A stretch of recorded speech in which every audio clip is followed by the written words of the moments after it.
yogurt or ice cream? Yogurt, but that would have been a Hello good everybody, idea. we are live for our session on reflections about OHBM. There's not a lot of people, but we have a few persons that are online. Please, if you want to join, I see 2 other persons at least, please tell us in the chat and we'll invite you on the screen.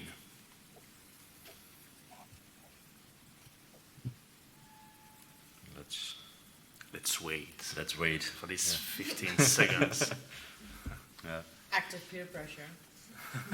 Please join us. Yeah, for me it was a bit of a half thingy. I tried to do HBM and this, and that means my perception of the whole thing is actually quite strange. Did you go to all of HBM? What? Sorry? Did you go to all of HBM or mostly this? Mix. Mixed, right. Yeah. Okay, we have James. Happy to join. Yeah. I'm inviting James. I'm curious, Glenn. Why did you say that? I feel like James might be the incoming chair or something. Oh yeah? Okay, we'll see. Okay. We'll have him on Johanna is screen. there.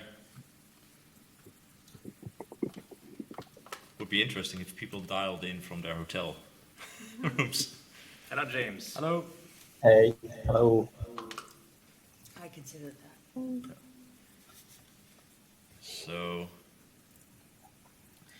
actually, We getting have some Johanna. people. Yeah. Should I will invite Johanna. Yeah. James, do you wanna introduce yourself briefly? Oh yeah. So I'm James. I'm the chair-elect of the student postdoc SIG. Unfortunately, I can't be there in person. I'm in Australia. 5 o'clock in the afternoon. So yeah, we're happy to join virtually, and thanks for the invite. Thanks for joining us. It's quiet here because it was club Johanna night. rejected. Oh. Um, Yeah. Some of us actually didn't go to club night to make it here, so that's why we're here. But yeah, the idea was to sort of reflect a bit of things, right? Which is a bit hard if people that are here are either just following things from a distance or have been mostly in the OSR. Yeah.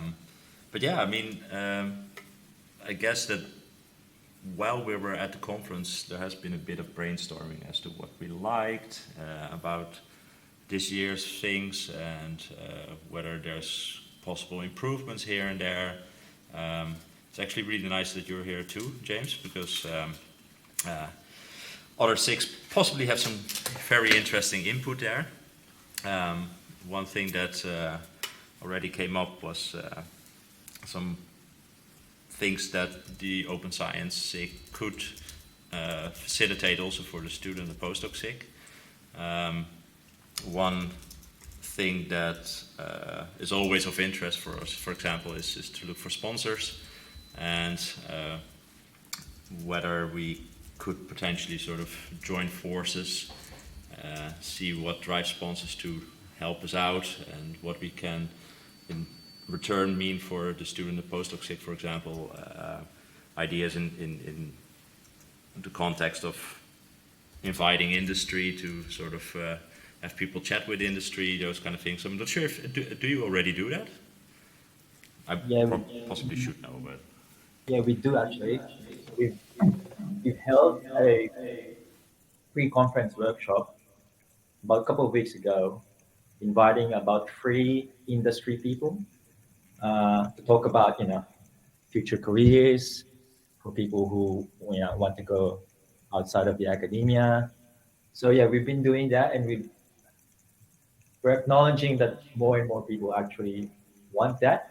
That's why we're trying our best to find as many industry partners as possible. Right. Is this something that HBM helps you with, or is it... No. Nope. We just try and close our contacts much as possible. But obviously, Right. that's pretty hard. But I've talked to Randy, Mm-hmm. and she's very receptive with those things, and she's like, just send an email to the OHB council, and then we'll help you whatever way we can. So in the future, we will do that. Yeah, yeah, yeah, yeah. Yeah, so we have been brainstorming a little as to how we can sort of get a better grip on those things. And if you're doing these things alone right now, but we feel that sort of maybe I mean we should sort of find possibly a for me at least, so sorry, I'm Koen, by the way. I'm the incoming chair for the OSIC, and what we're sort of trying to gauge a bit is what things we can add to the open science activities at HBM, and to what extent we should sort of wait for HBM as a very sluggish machine to get things done, or whether we should just do things ourselves and join forces where we think it's necessary. And the idea of sponsorship and inviting industry and having people sort of lure into the OSR, for example, for the possibility to meet recruiters, say, would be possibly appealing, but it is also for us possibly appealing because we could take advantage of possible sponsorships, create events like that, and show how industry can be a part of open science. And I also think that even though, I mean, there's the interesting thing is that I think that in particular in the open science community, there's a lot of people that are very interesting to industry. And it's a very tricky thing to think about how we still want to keep people and bring this movement forward, right? Well, not sort of giving them to industry, so to say, right? Whereas we still have to think about people's careers and how to sort of keep people here. There have been some very prominent open science. What's the right word? Advocates. Advocates, thank you. That have moved to science, right? So we can invite those and sort of set an example for people, do pros and cons. So one thing that we could do is sort of try and see if we can integrate the student and postdoc SIG more into the open science activities next year, for example. Is that I have to say I'm not even sure really what the because I'm not a postdoc myself anymore. Have been doing this year. Maybe you can Was that give me like, a bit of a yeah. Sorry, it's so early. yeah, well, because obviously, like, historically, everything that is postdoc does, it's pretty much contained within the annual meeting. Right. And we started to recognize, so, that's actually not a good way of actually helping the student and postdoc community. Right. Not everything happens within the 5 days of the conference. Right. So over the last couple of years, we've introduced a lot of new things, including mentoring programs, uh, virtual workshops outside of the conference proper. This year, we'll be introducing like a fellowship program for underrepresented communities. Yeah. So we're trying our best to expand the scope of what we can do. Uh, but yeah, it's hard in a way because everyone lives across continents and stuff. But yeah, I think we're doing pretty well thanks to the past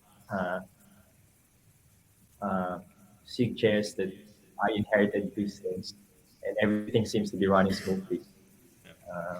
So yeah, and even so, and during the conference, we have lunch with the mentors, different workshops. What else?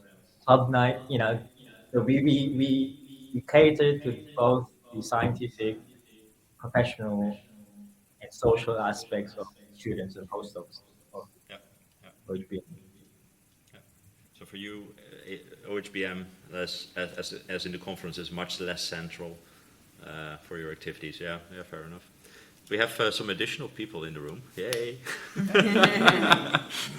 Did you actually go mostly here or to the? I came here by design. You came here by design. Excellent. And the same, yeah. So what we had in mind was sort of to also have a chat with the incoming chair of HBM and sort of reflect, but unfortunately he had to cancel. So we're now mostly with people in from the open science room, so we can just as well talk a bit about what we can do next year and and much less about HBM per se. Although I would be very interested in hearing what everybody thought about this conference. Did you enjoy it? Because it was one of the first since, well, it is the first HBM in person, right? So everybody probably was excited. We Are you have, still? Yeah, we have actually Lucida at the Oh, excellent. Happy Ah. to take any suggestion Yeah, practical yeah. still. Does she want to jump on Lucina, do you want to jump on stage? with the video? There's a bit of Maybe a delay. not. Yeah. Oh, I see. Okay. We'll just listen in then. So this is just a bit of an informal discussion about these things. Given that we're only with maybe 8 people now, club night and all. So what did people think? Are you still excited? I can start, but the thing is that I mostly spend my time here, which we had this conversation before. We come to OHBM, and I'm a little bit of an outsider because I'm more into spinal cord imaging, do a little bit of brain, but it's really starting, and so there is not a lot of spinal cord imaging stuff here for me, and so I tend to go to the OSR, and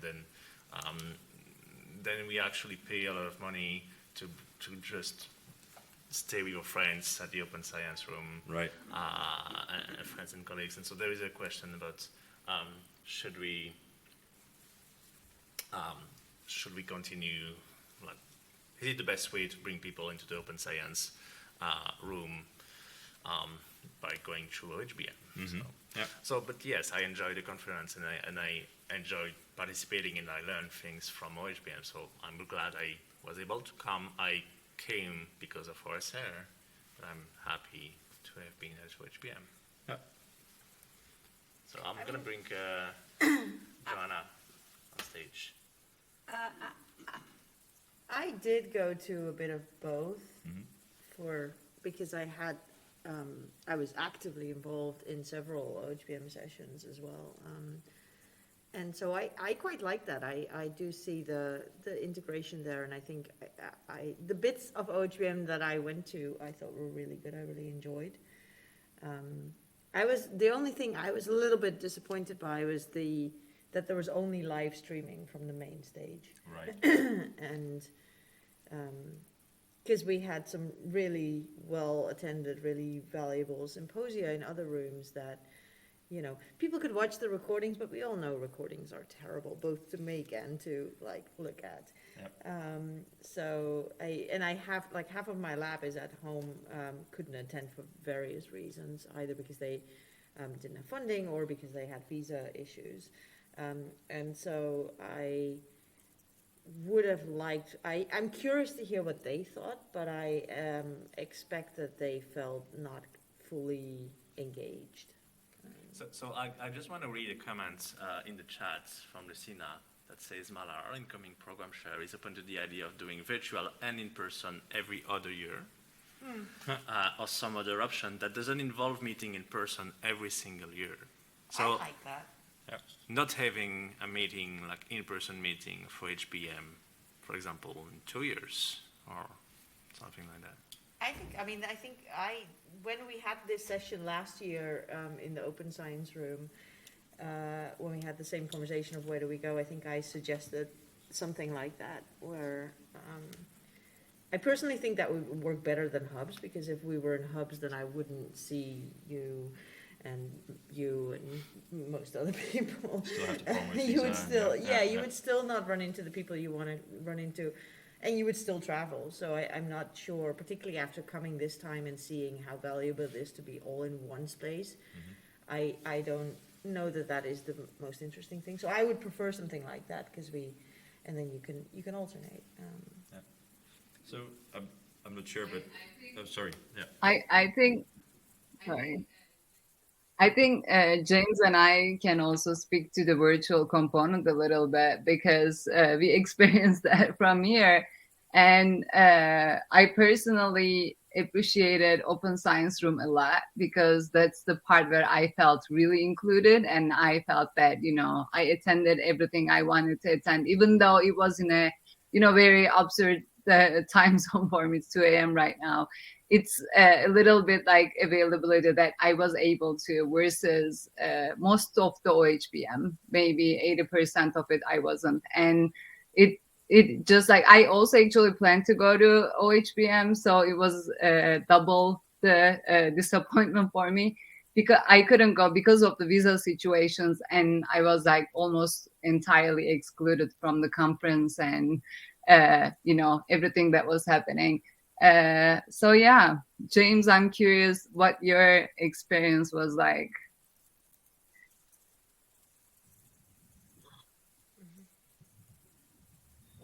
For my case, obviously, we can't really watch everything live, the live streams. And as what was mentioned a while ago, it's people really don't get engaged much by watching recorded videos. As much as we want to, it's that's the reality of things. So in my case, I've only seen talks and attended things that truly interest me, which is probably a good thing, because you kind of funnel your your time to everything that truly interests you. You don't get swallowed by the social aspects of being there in person, which is probably the coolest thing of being in person. But I like the idea that we would have a fully virtual workshop or a conference in every 2 years or so, just so it becomes more inclusive to everyone. Because the issues are not only just being like flying. There are funding, visas, all those things. They can't be solved in overnight. So I like that idea. It forces everyone to actually be more engaged virtually, because at the moment we have this concept. I have friends in OHBM at the moment, and I get jealous because they're in person. So I feel like, oh, I don't want to look at my Twitter feeds, because I see all OHBM stuff. So I but if everyone's doing that virtually, maybe it would be a good thing. But those are my thoughts. Yeah, maybe can you hear me, guys? Yes. Cool. Yeah, that was actually the reason why I wanted to join as well. It's like talking a bit about the hybrid and virtual part of OHBM. I felt like there was a lot of pushback from main OHBM towards the virtual part for many reasons, and everybody was so excited to be in person, which is fair. But I agree with James. Or like in general, it would be good to have. I think it would be good to have like a virtual conference every second year, because that would also mean that people keep working on virtual solutions, right? Because if we just go back to in person now, and if we have to do it again, or if we decide to do it again, then we're again back to that we don't know how to do it, and like everybody then says again, like, oh, virtual is not good because it doesn't work. But of course, it doesn't work if we don't improve. Like, in-person conferences also just work because we've done it a lot of times, and like, and we know what to do, and we know how to set it up. So I think that would be good. And I also agree that there are many reasons why you can't go to a conference, like there, and usually the people that are excluded are the ones that are disproportionately how do you say, excluded in general, like, you know, people with dependencies, people with less money, people with less funding. So I think it would be good to keep this virtual part on the plate. That's my 2 cents for my COVID brain. For me, the question is, how do we make virtual engaging? Because even the last 2 years when we were all virtual, I mean, it was the only thing we had, and so we held on to it for dear life, at least I did. But it wasn't great. The second year out of the 2 virtual years, my lab did a watch party, and so we got together and had snacks, and that was better because we would watch a talk and then, you know, chat about it amongst each other, and at least there was a little bit of that social element. And also, like, I find like then that's where the science kind of sticks in your head rather than just like going in one ear and out the other. But I also feel like the open science room across all of the years, maybe, I mean, I'm biased here, but I, you know, does more in terms of panel discussions, bringing more people on stage, it's much more engaging to watch multiple people have a conversation than to watch one person have a monologue, unless that person is like a TED level speaker. And some are, you know, the keynotes have been fantastic and there's been really many good speakers. But I think, I wonder if OHBM is interested in doing something that is more at least 2 people or 3 people or some panel discussions. And it's also a way to engage different people with different perspectives. I guess that in a way the size of the open science room lends itself way better for these kind of interactive activities than a keynote lecture, or indeed, right? So one solution could be to sort of split that off in more topical sessions where you have more interactions, perhaps. Just as we are talking about all things related to open science, and right? I don't know that that's quite true. I mean, I think, sure. I mean, in this setting, we can the audience feels almost part of maybe the panel discussion, and it becomes. Right. But I feel like even at the level of a keynote, you could have. It would still potentially be more engaging to put 5 people on stage who have different opinions on, or different perspectives or different bits of research, and maybe give each of them a really short talk or something, but then focus on more of a discussion in a QA. Yeah. I would like to read a comment from Lucina. She said in the next 3 years are already planned for Montreal, Seoul, and Brisbane. And so if we want to bring these kind of ideas, we need to make it like for the change to be made for the next few years, we need to bring the ideas quickly. Mm-hmm. And she also mentioned that we did a panel discussion for this year's diversity symposium. I didn't go, so I don't know how it was. But that was organized by the diversity group. Mm-hmm. So that's I think all of the people who are not program at OHBM are doing more mixed, more diverse groups. Yeah. No, I just wanted to, exactly like your example of one symposium, it was on brain charts, and they only have 3 speakers, and then like discussion between different panelists, and I found that to be the most interesting part, so if we can get it.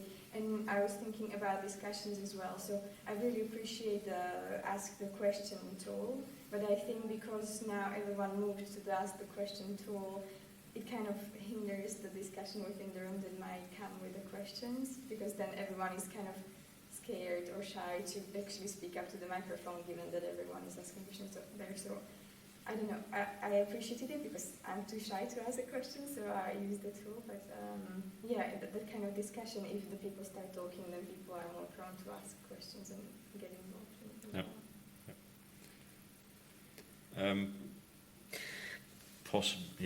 This might be a bit of a topic shift.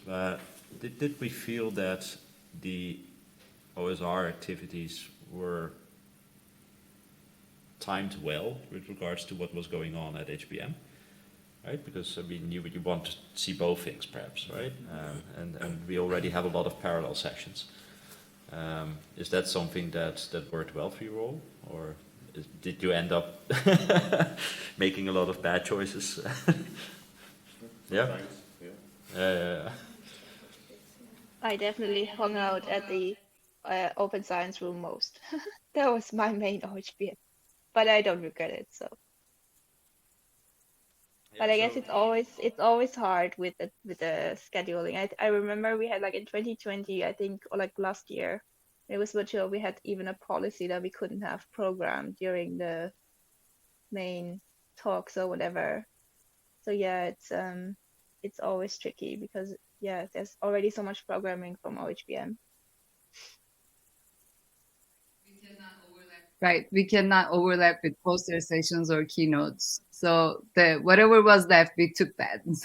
So it wasn't really a choice of where we can put it. We just like filled whatever was left from those. Do we feel, I mean, this is a very small selection of people, of course, but do we feel that that's hindering you? Would you have rather sort of had overlap with the poster session, say, than with some symposia? No, No. because the open session, the poster session is good for early career researchers, Right.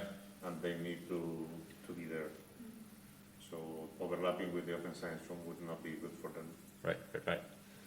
I think we already, it's amazing that we have a whole room in kind of a parallel session dedicated to open science. I think we struggle a little bit with that, but it's amazing, right? We have like a fifth room. There are 4 rooms at OHBM, and we have a fifth room dedicated to open science, and in the way that we want to do. So I think we can feel quite happy about that already, right? For sure, yeah.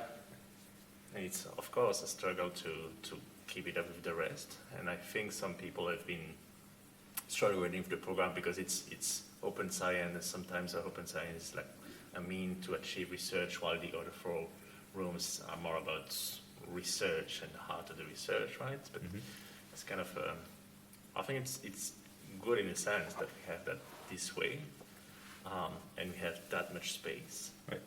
The fact that we organize it ourselves and we separate it and things like that. I can raise the question, why wouldn't we completely integrate it into the OHBM program, you know?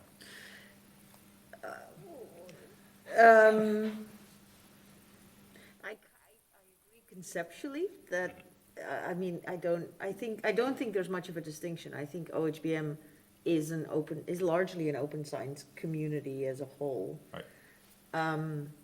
I think we have a lot of flexibility by not being in the program, and we are doing different things from what's in the program. And I see the role of OHBM a little bit like that, a little bit as a kind of space to innovate more quickly and try things out. And then hopefully OHBM would pick up what is working well here and integrate those concepts and those things into the, and that's what I was suggesting with having more panel discussions. I think that's something that has worked very well here and could be picked up at OHBM as a whole.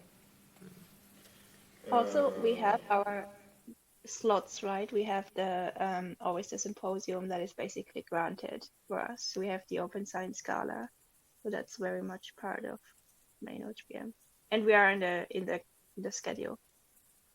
First time, yes. Oh, okay. I have asked this every year for the last 5 years. Is anyone considering spinning off from OHBM? Like doing a conference out of OHBM just about open science in neuroimaging? Because the problems with the scheduling, the overlapping, it's so obvious that I don't know why it's not more talked about. Well, It is. Sorry. No, it is. I think it is. We had this conversation the whole week. Like, why are we affiliated to HBM? I think it's part of historical reasons, but it's also because we want to reach a community, and we are part of this community. And going to a conference altogether is just a mean to bring more people into the open science community and reflection. And I think that we've reached a point, and we had this discussion before, where we reach milestones about open science. I think more people are accepting open science, when maybe it's a good time to shift.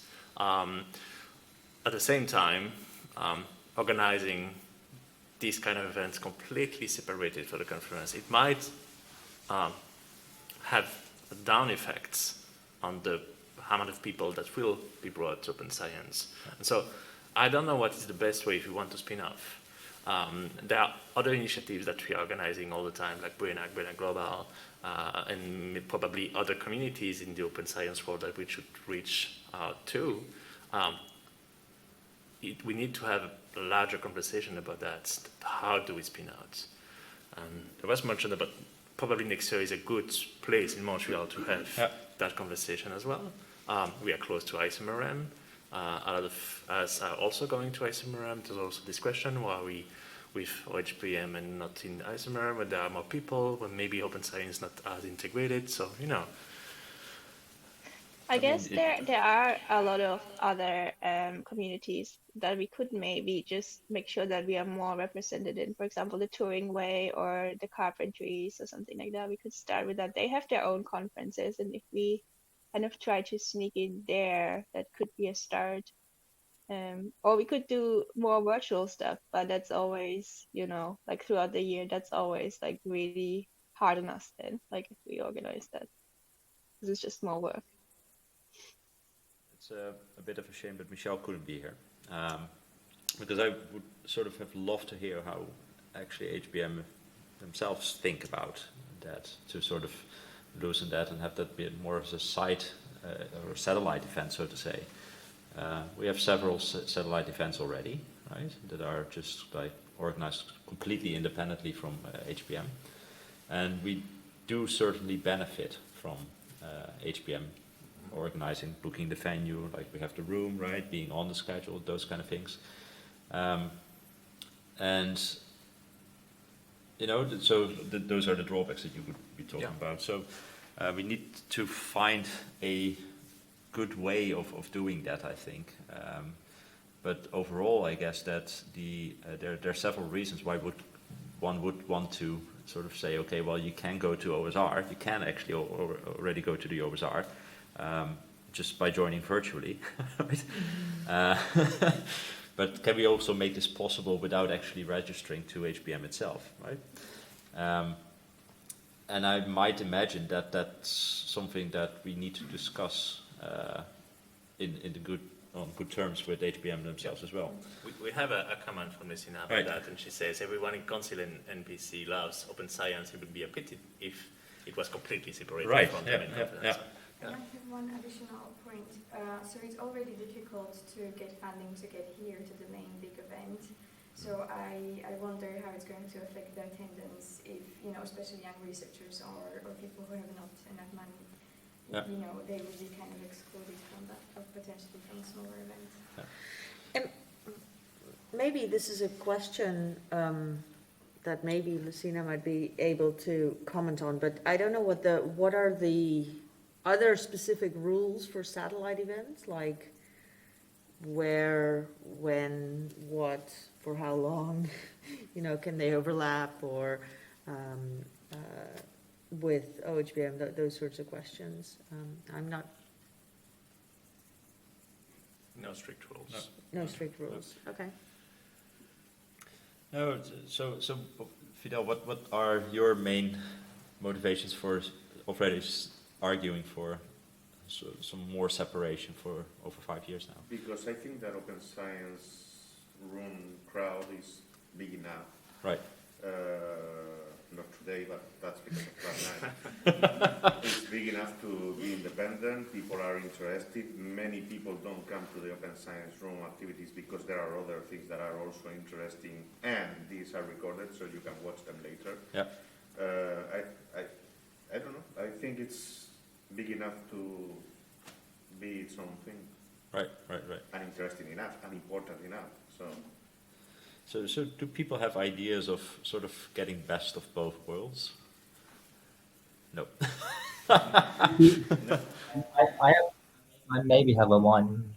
I don't know. Do you think it's possible to request to OHBM to have like a separate day without the scientific program? So all the SIGs, all the open science room happen, the symposiums, the things that are not completely tied to the program can happen on a completely separate day, but it's still the OHBM conference. That forces us, everyone, to still be in the conference, but do things that are not, we're not, we don't have to divide our time moving from session to session. We just go to which one do we feel like our passion is. No, I but I think think that that could be a is, good thing. I think that is different from Brain Hack, because Brain Hack is something that, only a small group of people come to. We have to organize a completely separate venue for that. And I think maybe what James is suggesting is, like, book this venue for one, I would maybe argue even more than one, extra day, and let the community self-organize, and it wouldn't just be OSIG, it would maybe be, the all of the SIGs and all of the chapters, and they can let the program chair take a break and let the rest of us kind of fill up some of those days. I agree. It's exactly the same concept as the educational session, right? They created the educational session separately because there was an opportunity for everyone to learn more things outside the program. So they created a new day just for that. Why can't we just have a separate day outside the education and the scientific program? Which you already have, right? If the brain hack is 3 days, fine, but you could organize just a full day of talk within brain hack just before the. No, but I think it's different, because if it is something that OHBM facilitates, then that is in the building and that is on the, even if they don't fill up the programming, but that is on their schedule, so that instead of like 100 people come, 1,000 people can come, because they can say to their supervisor, can I also go to that thing that's Which I would say you already have already, given the number of OSR sessions that there were during the week. I think you're privileged. We are a privileged community that we could organize so many things ourselves. The council had nothing to do with the organization of the OSR. Exactly. So you already have that. It's just split over several days. Yeah, but there is the challenge of people not being able to attend everything that they want to That's true. attend. But that's what a conference is for. When you have 2,000 people, you have to have fun and trust. Which brings the same question again and again. Should we be separated? We are talking about attracting more people because we think we get attention from other people, and then we struggle with that. And we talk about Brain Hack as being the solution, but Brain Hack is organized by the OSIG, but is completely separated for the conference, and it's a problem for some people. But we're just talking about like getting our own thing completely separated there. Yeah, I don't know. I mean, for me, it's important. An important job of the OSIG is to engage the half of the room of new OHBM attendees into open science and into our community, and we wouldn't be able to do that if we were completely separate. Yeah, I agree with that. I organize a lot of training events with the Dreamware, with the carpentries and so on. I think that if you separate and try to create your own things, even if it's a satellite next to OHBM, you lose a lot of the crowd. A lot of the trainees too. Mostly the trainees, because they don't know about open science, and we are reaching to them because we have a room here. Yeah, I agree. Yeah, but I think that one day, kind of additional day idea would be really great, because even for the young people, I have that kind of feeling of pressure, I should go to scientific parts, even though these interest me more. So to have like a specific thing where all these special interest group could present their work would be really helpful. Yeah. Yeah, like the Saturday or the Friday, the Saturday before the Friday In after. the middle of the week. In the, That would be better. in the middle of the week. Ooh. Ooh. That way there's no way to avoid it. I want to get back to Lucinda's comment earlier about like engaging with the program committee now to like bring some of our suggestions. I mean, I'm outgoing chair now. I guess I'm still acting chair now. Kuhn is taking over next year. Since I think I was the second chair that had a seat on council, a non-voting guest seat on council, which I was really excited about because I thought that was exactly going to achieve, that sort of interaction. And then I was a little bit disappointed by. I mean, I think I went to maybe 6 council meetings in the entire year, and they were pretty structured in terms of agenda items. And I understand why. I mean, there's a lot to achieve and a lot to discuss, but I didn't feel like there was any space for having these sorts of discussions. You know, I really wanted to have our events on the calendar at OHBM, and that was like, I achieved that in the end, just about. But I didn't feel like there was an awful lot of room for having some input beyond that. And maybe I should have just bugged the program officer. But I felt like I already got brushed off bugging the program officer for getting us on the calendar. So I'm curious. I'm curious as to what the best way is to have more of those kind of interactive inputs in that.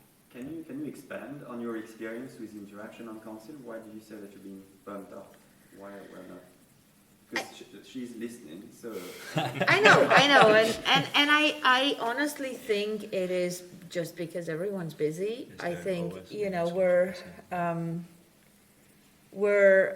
we do officially have a liaison. I think the liaison barely knows that they're supposed to be a liaison.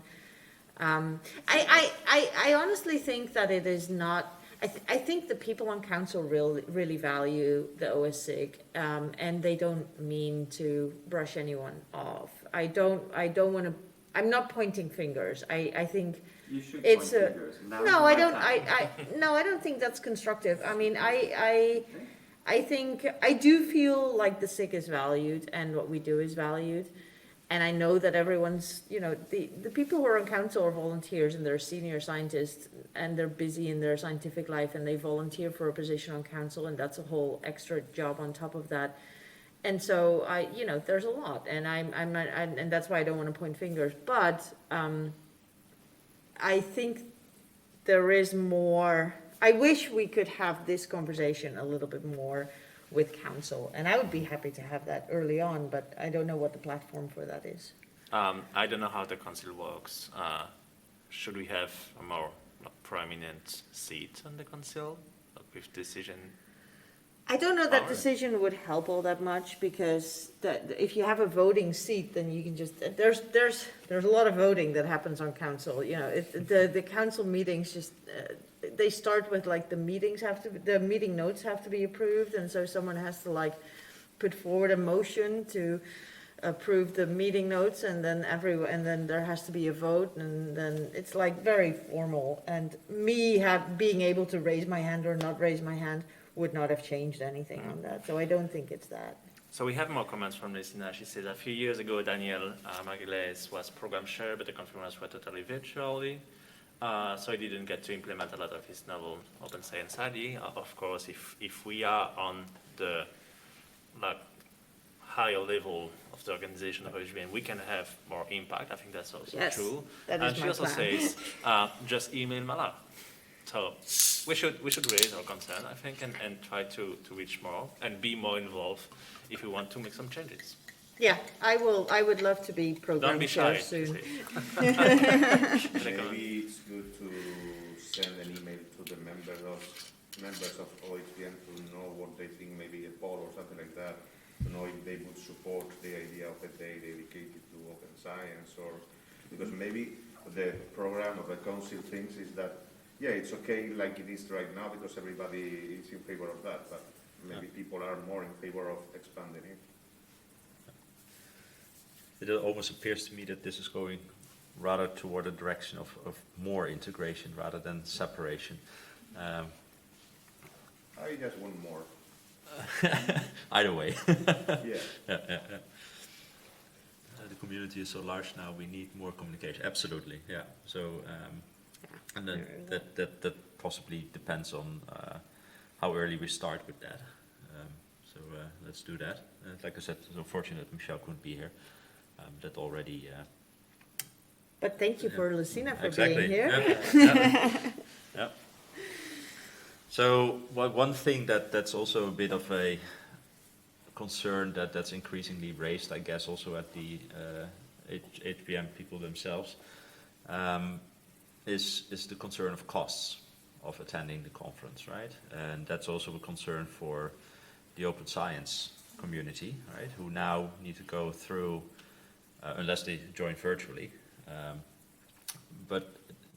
And it seems to me that one reason to really start making an effort to reducing those is because, you know, it should be open to discuss science with each other.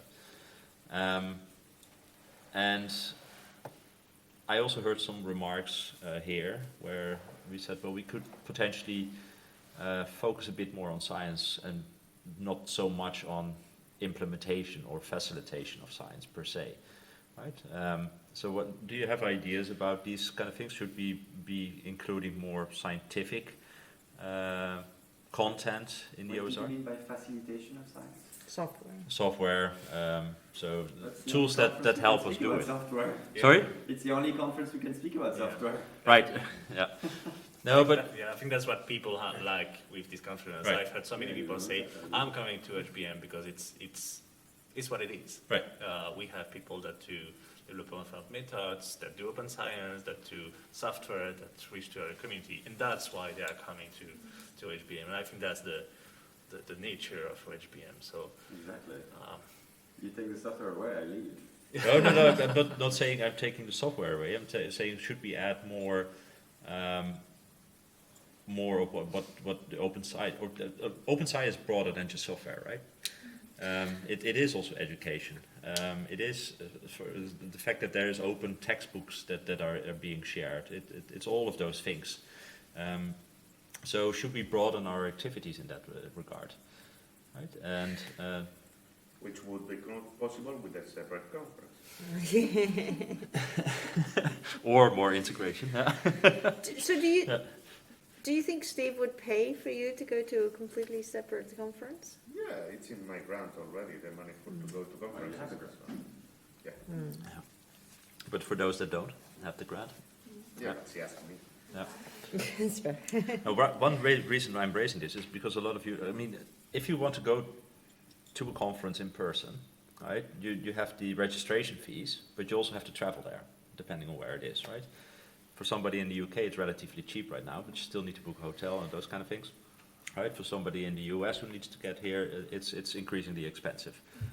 And the only thing that we can really influence is the cost of attending the conference. Now, obviously, that is also costly, and you need to organize things. Buildings need to be hired and whatnot, right? But can we make a contribution toward facilitating some people that can't afford attending the conference? Do we have these? Sorry, you. For me, it's still a problem of we would be losing people that we have chance to reach here. Right. Because I was kind of raising this with the Brain Hack, but that's a very specific event. It's like it's already kind of so close in terms of we are preaching to the crowd. It's people who are coming already know about these things, and of course they want to learn more, and that's perfect. But this actually being here gives us opportunity to kind of reach people who are thinking about it but are not doing it yet or don't even know what it means because they are starting. And I think the separate conference would very much kind of limit that reach for us. Right. So I think technically this room does not require a badge. I think you should Exactly, be able yeah. to walk into this. I checked this, and I don't know if it's been implemented, but you should be able to get into this room without having registered for OHBM physically, not just virtually, but physically as well. And I would like to keep that where possible for future OSRs, even within OHBM. Mm-hmm. Then the question becomes, like, you could, this is a little controversial, but you could do something, if someone wants to travel but not pay registration for OHBM, and if OHBM is streaming some of the things like the keynotes that are happening on the main stage, and we're not allowed to overlap with that, well, we could show that in our room. Mm-hmm. That is accessible without paying the fees for OHBM. And I don't know how that would be perceived by OHBM, if they would feel like that is helpful to them in terms of, you know, because I know OHBM Council is not happy about the fees that they're charging, right? Right. Like nobody is. But And I don't think that HBM would OHBM actually thinks that it's the content that should be behind the paywall, right? I think so. right? We had- But then we should do something about that, because the content, any content that's being presented at OHBM should not be behind the paywall. If we put our stuff, if my grant funders are requiring me to publish my stuff in open access journals, right? Why should I be presenting my findings at a conference that is behind the paywall? Yeah. Lucinda said that heavy content is available on OHBM on demand. But Exactly. OHBM on demand is a paywall, Yeah. right?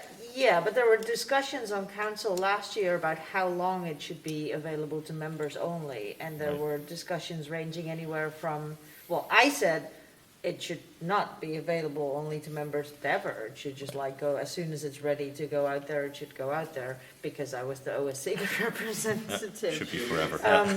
But I think, I don't know what the rule in the end was, but I believe it's something like 6 months, and I think 12 months was floated as well, maybe, or maybe we were between 3 and 6 months.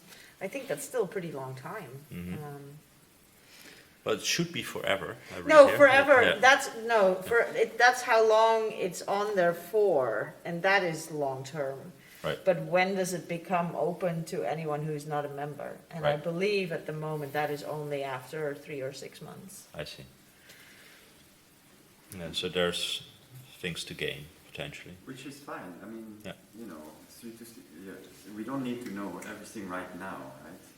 If there's, it's not going to change your life that you have attended or you know that content right now than if you know it in 3 months, right? But I disagree. I mean, if you're It's not for the able. principle, I agree, but practically, it's not going to change your life. No, but the argument from, and I believe this was maybe more from the executive office than from council, which is in itself interesting. But I think the argument was they have to provide something of value Justify to the the cost. membership to justify the cost. Yeah. I, as a member, could not care less whether I have 3 months of Yeah, exactly. privileged access or whether I would much rather, I would still be a member. I care about this community. I care about this conference. I Yeah. want to be in this conference. The streamings from OHBM, they open, right? You don't have to No, they're not open. You they pay. are It's an easy choice. streamed on Vimeo, right? No. You No? pay, for 4 waves, you pay, and it's not cheap. I was, all of my lab back at home wanted to register. I mean, it's cheap compared to coming here. But I think it was membership plus virtual registration was maybe $200 for students and maybe like $300-400 for non-students. And that sounds super cheap compared with like the hotel that we have here. But it adds up. Like I was then, if I send everyone I have back at home, I'm still spending like more than $1,000 on just for them to sit behind the computer and they're not going to engage very much, so it's also not the best value for money because it's not very engaged. It's not their fault. It's not particularly engaging material, so they might spend 1 day looking at some stuff. It's still a lot of money. Yeah, you're right. It is members only. Yeah. I mean, at the same time, I totally see how, it's not without it doesn't come without costs to actually make that available, right? That there's extra effort that needs to go into it to make that work. I agree, but I feel like that's already sponsored by the fees that we pay to be here in person, I Right, think. right. To some degree. Once the event has happened and you've paid for Stevie in the back of the room, applause for Stevie, he's been amazing. He's been amazing. Once you've paid for that, there's not that much. I know that there's still a little bit of extra stuff. Although for us there actually isn't, because Crowdcast automatically records and posts it, so we literally do nothing. Right. Well, it's quite some work to manage everything, but I agree. Beforehand, Yeah. but you do that anyway to make this event Yeah. happen, not afterwards. Yeah, definitely. So what I was saying about the Vimeo thing is that 4 ways is behind a paywall, and then you get a link, but then the link is open. I mean, like if ones really want to stream everything, they could just take a membership, take all the links, and then put it somewhere, and then you can actually have all the content online streamed for the parts that are streamed. So It'd be on a paywall, but it's a weak paywall. Yeah, there's workarounds, but that's the whole point, right? Why is it behind a paywall altogether? Yeah. We actually have a link from Lucina that points to post 2020 about the budget, balancing the budget. Yeah. That requires trade-off. I think that's great that OHBM is open as well about that. I do. To support the decision and being open about why they selected the way they do things. So, Yeah, and I guess that again here it's important to sort of make sure that the open science community has a say in or just that OHBM goes as open as possible. Yeah, yeah. I feel like OHBM does a really good job. I feel Absolutely. like OHBM is really open for society and really engaged in this. I do not in any way mean to point and shout at OHBM. Maybe other people do, but I guess it's also good to have a conversation about what everybody likes traveling to cool cities, absolutely. Yeah. Yeah, no, I mean, most of it is meeting people in person, right? And that's also what's so great about this room. You actually find like-minded people, and that's for sure something that is facilitated here. And yeah, I'm a bit on the fence with regards to separation, where it is great to be at HBM and have all the people that attend HBM here, but I would really like to be inclusive to people that can't go to HBM for whatever reason, to also be able to attend this, either virtually or in person. which gets back to the question, if we prioritize having our room accessible without being registered for OHBM, and whenever we're not allowed to have contents, we stream what is happening at OHBM into our room, then we provide an opportunity for people who can come because they happen to live close and so it's relatively cheap to come. I have several friends who go to a lot of conferences and so didn't feel like they could justify the kind of registration expense, but live just down the road and were like, I'd love to like rock up and have some dinners. If they like they could come to our room and like watch our sessions plus the keynotes and anything that we can stream from OHBM if that was something that we would be allowed to do. Feels like it's sounds like it's kind of a cheaper separate but not too separate conference on its own, but supported by OHBM, right? Like OHBM still pays for the venue, they still pay for most of the activities that we have, the supporters a lot, that we are in the program, but we would be a cheap entryway of going to HBM, but not with the scientific content and looking only on the open side and science side of things. Isn't it? I mean, and I think it's honestly quite a small audience that you would reach with it. I don't think there's that many people who want to travel to the main site but not pay for the full event. I think most people, I will, absolutely. I'm not looking for, I want to be fully in OHBM. So I think it's a small group of people, but I think from the mandate and kind of vision of the open science room, it fits with our values. Right. And maybe it also fits with OHBM's values. I don't know. I don't think those lie very far from each other. It's, Exactly. Managing different sized things here. I feel that we're sort of getting close to 9. I'm not sure if there's other experiences that people had that could be good to sort of bring up and. So there is one idea from Lucina. It's an idea that has been under discussion, and it's whether we can include an option during registration for virtual labs to sponsor registration fees for others who need it.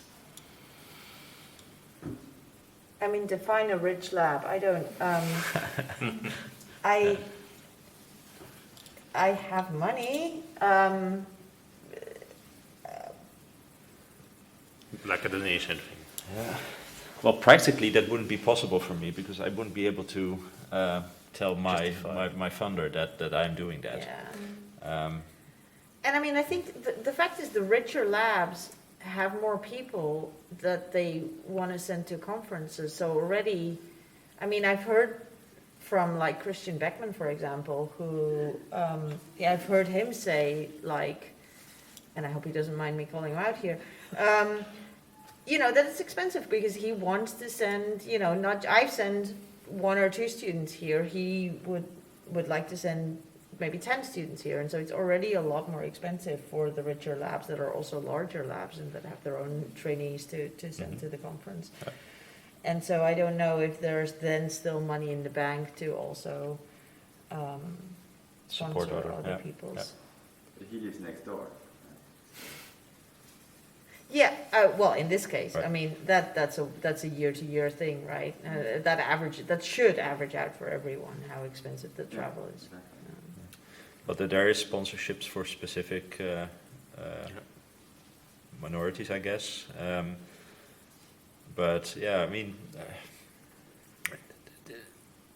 I used to write an NSF grant for travel awards. Yeah. Yeah.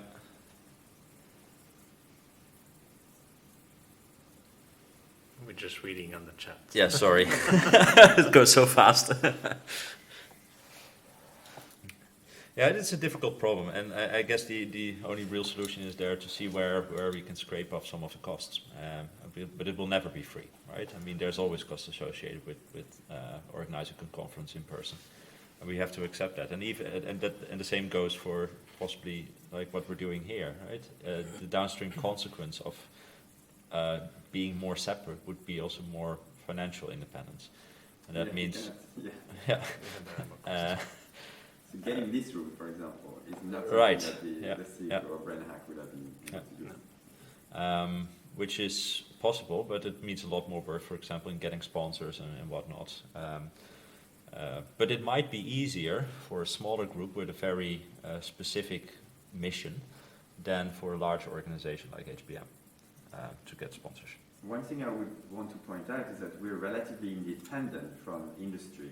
Right. They have their booth and so on, but they are not, all over us, buy our products and so on, because there is this sort of distance that is difficult to keep, right? Yeah. So lowering the fees could increase the number of hassle that like that, sort of neoliberal banana products type of thing. I wonder if OHBM, on being on council, I didn't get any insights into their fundraising. And clearly they have, the Siemens and the really big sponsors. But I wonder how proactive that is, and if there could be sort of, I was trying to, the chat is a little far away, but I was trying to look at the chat, and it seems like, people applying for grants for travel awards and things like that. And I wonder if there could be more.